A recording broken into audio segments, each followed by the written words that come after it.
여러분, 환영합니다. 오늘 우리가 함께 파헤쳐 보일 인물, 그야말로 전 세계가 열광하는 메가스타죠.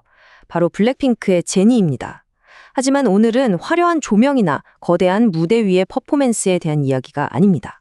최근 공개된 아주 깊이 있는 인터뷰 자료들을 바탕으로 우리에게 너무나도 익숙한 이 아이콘의 겉모습을 한 겹 벗겨내 볼까 합니다. 그 화려함 뒤래 가려진 진짜 인간 제니의 현실, 지금부터 낱낱이 해체해 보겠습니다. 자, 본격적으로 들어가기 전에 대중의 기대를 완전히 뒤집어버리는 이 솔직한 한마디부터 한번 볼까요? 사람들은 저처럼 살아보고 싶다고 말하지만 실제로는 아닐걸요.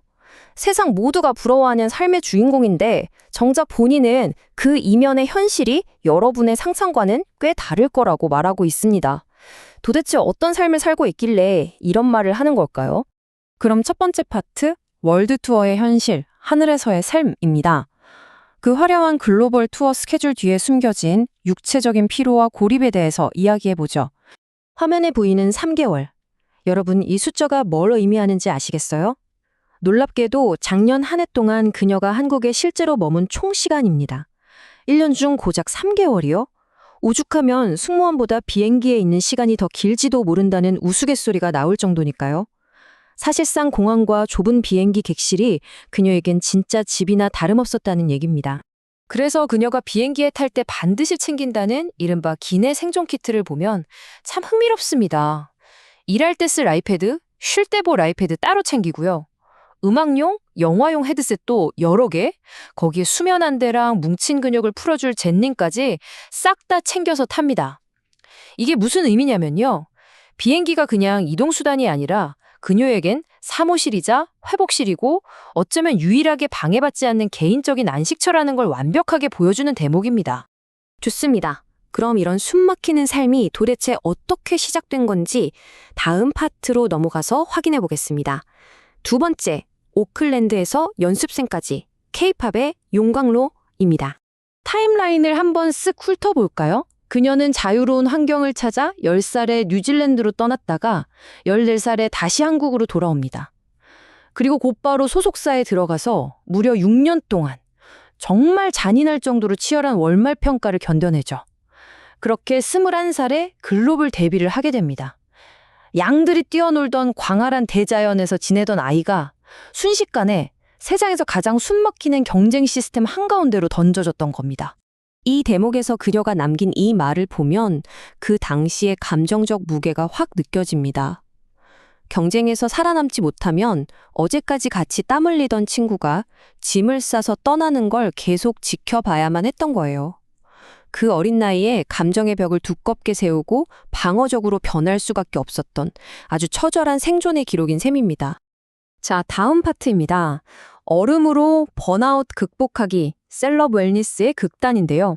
극한의 육체적 정신적 소모를 이겨내기 위해 그녀가 찾은 조금은 극단적인 치유 방식입니다. 아마 많이들 들어보셨을 텐데 바로 콜드 플런지, 얼음물 입수 루틴입니다. 이게 그냥 시원한 정도가 아니잖아요. 처음 30초 동안은 진짜 화가 날 정도로 끔찍한 고통이 밀려온다고 해요. 하지만 그 짜증나는 감정을 꾹 참고 밀어냅니다. 그렇게 5초씩 시간을 늘려가며 최대 3분까지 버티는 거죠. 이 엄청난 고통 속에서 오히려 자기 자신과 대화하며 맑은 정신을 되찾고 멘탈을 다잡는 겁니다. 스스로를 통제하면서 번아웃을 극복하는 그녀만의 강렬한 방식인 거죠. 이렇게 몸과 마음을 단단하게 다진 그녀가 최근 맞이한 아주 거대한 챕터입니다. 솔로 창작자가 되다 독립의 발견입니다. 여기서 진짜 재미있는 포인트가 등장합니다. 우리가 기대하는 모습과 그녀의 진짜 취향 사이의 갭인데요.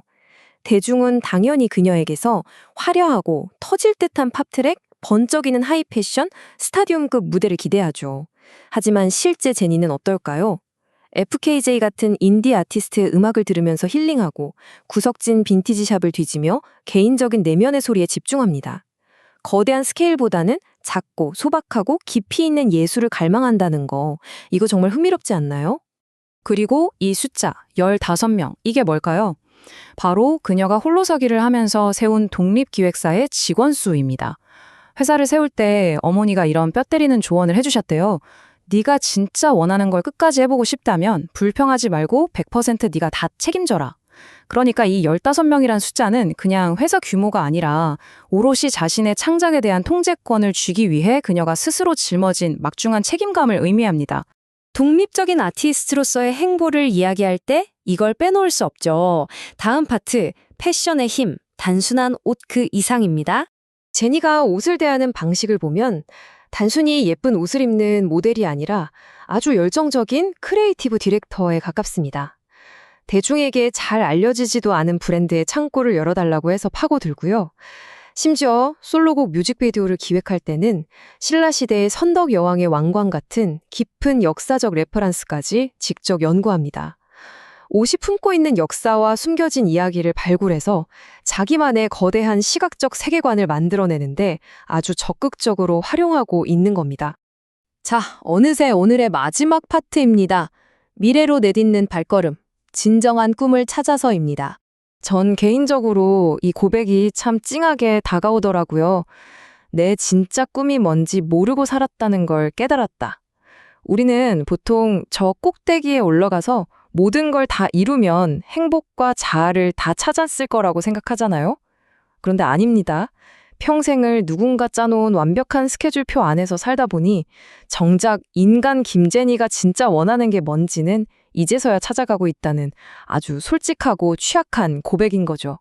자, 이제 마무리를 지으며 여러분께 이런 도발적인 질문을 하나 던져보고 싶네요.